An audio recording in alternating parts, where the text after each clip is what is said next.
Hey guys, it's me, Dr. Josh, and I want to continue this conversation about challenges. Now, challenges aren't perfect. They're not perfect. They're a great way to get a lot of people into your gym. But the goal should not be just to get a bunch of people into a challenge, although that's a decent goal and it's great marketing because they can see how awesome you are, how wonderful your staff is, how clean your facility is, et cetera, et cetera. One of our group admins, Brian Strump, doesn't like challenges. He thinks they're too short-term and he's always going for the long-term play. I hear his point, but I think that for starting out, you need to get some momentum going into your gym. I think they're a great way to start out. And maybe when you get later in your career, like Brian is, that the referrals you're getting from your internal members really are the best sources of new gym members. I'd agree with that. But let's talk about challenges. Want to be clear, if you're selling challenges, what is the goal of selling those challenges? Well, the goal is not to sell challenges, but rather to sell memberships. I need a bigger whiteboard. All right, the goal is to sell memberships. You want to increase your memberships rather than just have people going through a challenge. A challenge is like their taste or sample. You want to get them on the full meal, right? So it's important.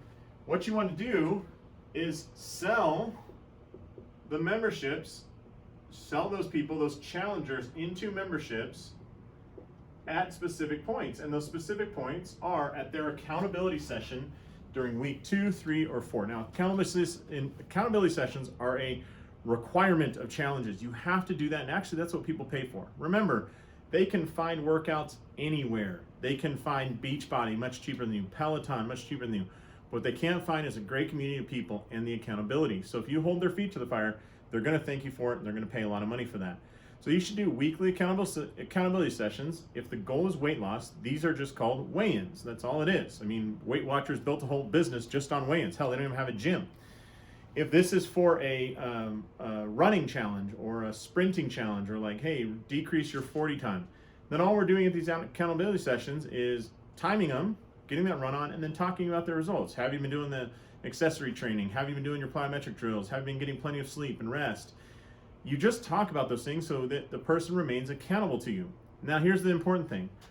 Those accountability sessions are also points at which we can sell. And the reason you want to do it at week 2, 3, or 4, and this is if it's a 6-week session, sorry, that's the key. If this is 6 weeks long, you want to sell the 2, 3, or 4-week accountability session.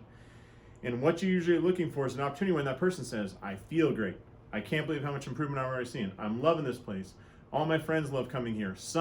They're going to open the door somehow with their words, and then you go, well, interesting. Why don't you just join us for the next year? Or why don't you just join us for 6 months?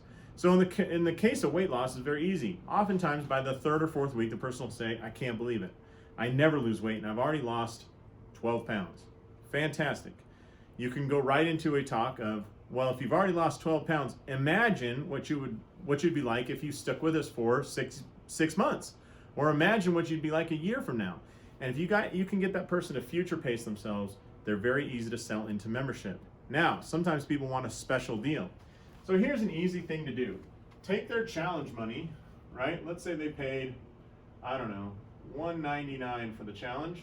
Say, hey, I'll apply that full amount to your first month's membership. Usually if you do the math, you're not taking that big of a hit, and that person's just gonna roll right in. The deal is, when they sign up, they have to sign a payment form for membership, not just say they're going to do it. So if they say, yes, I'll sign up at the end of the challenge, no, we don't apply the money then. We apply the money once they sign up for that membership billing form, write in their ACH information, their bank account information, all that, and then we'll apply the funds towards that.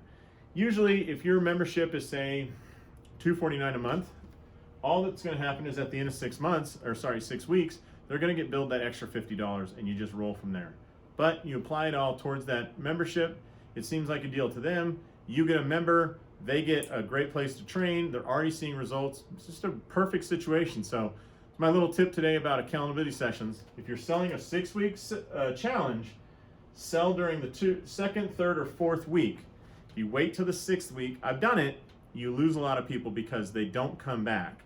They go, hey, that was a great challenge, and then in their mind, they kind of get over that hump psychologically, and you just never see them again. So sell in the middle of it, don't wait till the end. Hope that's helpful.